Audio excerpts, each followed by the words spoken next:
I'm about ready to lay in the checkering pattern on this buttstock. This is the forearm that I have stripped that goes with this gun. I'm just going to refinish it and clean this checker up. I'm trying to determine how many lines per inch this is, and I believe it's 20, best I can tell.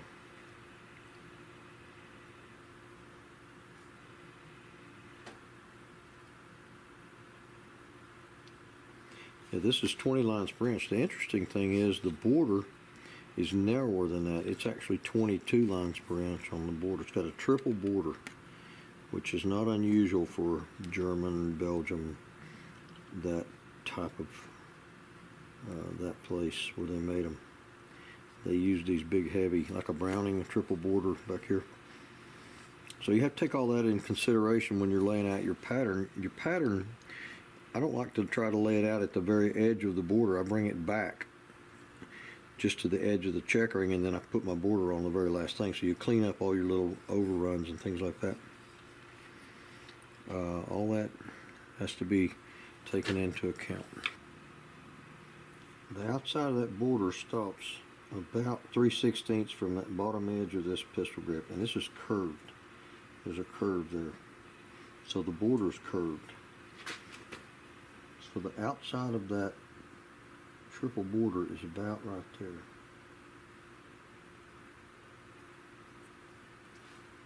And then the outside of it goes along this little crease. The outer portion of it is right in that crease right there. So you got 3 lines coming in from that crease. Now down here by your trigger guard, it's the same thing, about 3/16 from the edge of the trigger guard to that triple border. Somebody recut that bottom line when they did this patch. They cut that bottom line straight. It used to be curved. You can see the curve in it, which is proper. It should curve because the trigger guard curves, the bottom of the pistol grip curves. So that's about a 3/16. Should be able to just follow that on out and touch this one, that one, and that one. And where they meet, up here on top, they cross, which is not unusual for this era of gun. They'll crisscross right there. That's the hardest thing to do and make it look right. Now that screw is right there, and where they cross, the middle of where they cross is about a 1/2 inch back from the center of that screw, something like a 1/2 inch. So there's a screw. It should be about right along in there is where they cross. And that's typically a straight line up that back. Typically. I've got to get this thing positioned differently to draw that line. But it's basically like that. Even though it's a straight line, because it's on this round surface, it looks curved. But to get it right is not an easy thing. Now they come up here in the very front. There's a V that goes around the back of this plate, and that goes about, it's about 1/4 from it right there and about 1/8 from it right there. I think they meant to sort of split the difference and go with 3/16 on each side of that. So the outside of your V is about 3/16 there and 3/16 there from that edge. Something like that.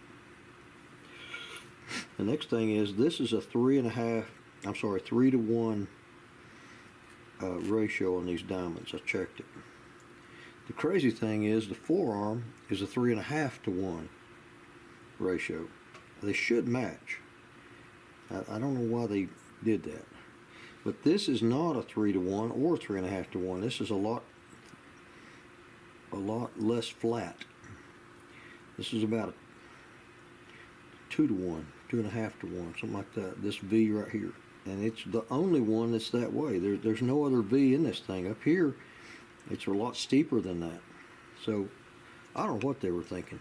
Typically, my V beside the back of this tang, or the back of the top tang, is the same as the, it's parallel to the diamond. So if this is 3 to 1, this is 3 to 1, and this is 3 to 1. They're all match. But none of those match, which I find really, really strange. Okay, this where this crotch is in the middle has got to be in the center right there. So if this comes up, there's no easy way to really hold this thing down and mark it. And this mark is going to put me at the outside edge of my triple border, which is going to create another set of problems.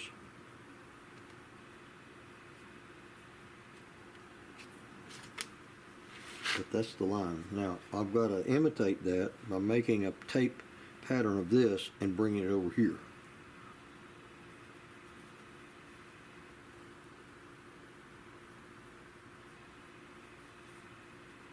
Technically, that's a straight line all the way across that thing and down the other side. It just happens to wrap around a curved surface. I'm not going to reinvent that wheel. I'm just going to go with a 3 to 1 and then make that V the same shape as it is on that original.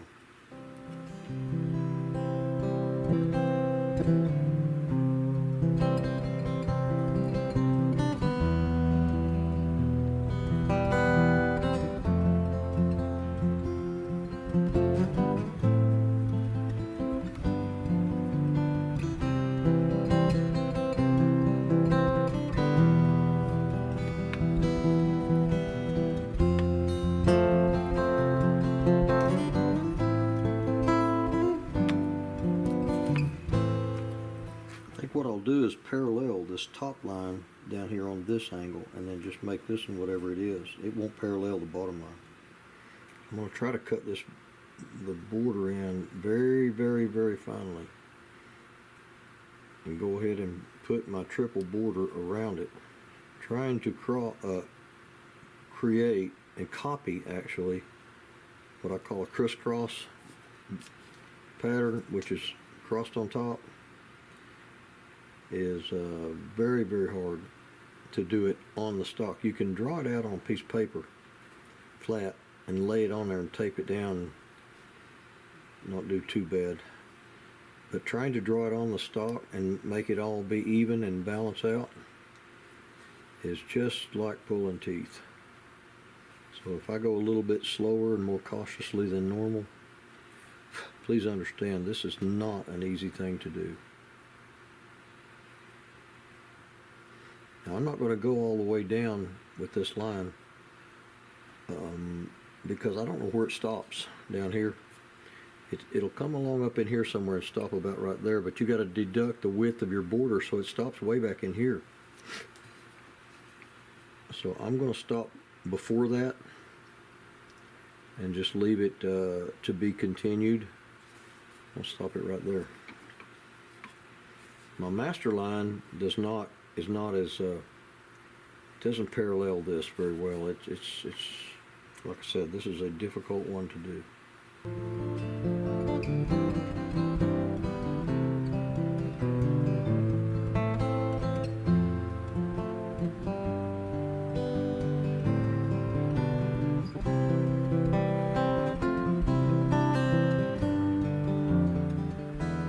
Another reason I'm doing this very shallow is the age of this gun.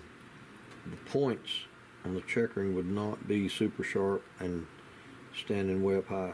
They will be a bit flattened, and I'm going to leave them flat. I'm not going to try to make them super tall and pointy. It'll look out of place on the age of this gun. So the forearm, I'm going to barely clean up those points. Barely. Just going to deepen them a little bit, mainly get the trash out of them. And just leave it at that. And then I'm going to make these to match that, so they won't be super sharp and pointed.